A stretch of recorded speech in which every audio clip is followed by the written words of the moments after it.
সংসদে একটা নিউজ আমার কানে বারবার শুধু রিপিট করতেছে। সেটা কোন নিউজ?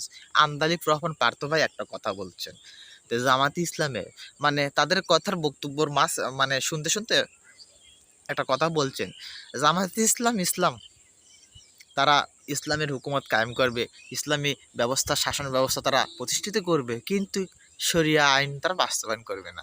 মানে এই নিউজটা আমার এত সুন্দর কানে লাগিয়েছে, মানে তাদের যে গোমর যে মূল রহস্যটা এটা উদ্ঘাত করেছে। মানে এটাই দেখলাম যে টপ অফ দ্য নিউজ, মানে এটা এখন ভাইরাল। মানে এখন ওই যে তাইজুল ইসলাম আছে না, তাইজুল ভাই, উনি তো ভাইরাল মানুষ।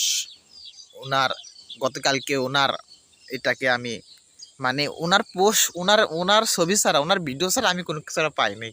তো আজকে দেখলাম সংসদে যখন বিরোধী দলকে এইভাবে যখন একটা মানে তাদের যে গোপন রহস্য কথা এইভাবে যে ফাঁস করে দিল, মানে এটা আসলে আমার কাছে অত্যন্ত ভালো লাগেছে। মানে বিষয়টা এত সুন্দর একটা লাগেছে। মানে 53 বছর জামাত ইসলাম ক্ষমতা আসার জন্য অত্যন্ত উঠে পড়ে লেগেছিল।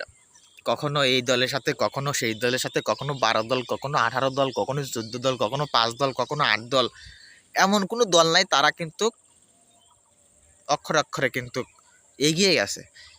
কিন্তু আমার মনে হয় না 60 বছরে তারা ক্ষমতায় আসতে পারবে, কারণ তাদের নিয়ত উদ্দেশ্য সবকিছুই ভিন্ন ভিন্ন। মানে আমি এক সময় তাদেরকে একটু ভালো লাগতো, কিন্তু আসলে দেখি না, তাদের বিষয়টা খুব অত্যন্ত, তাদের নিয়তই খারাপ।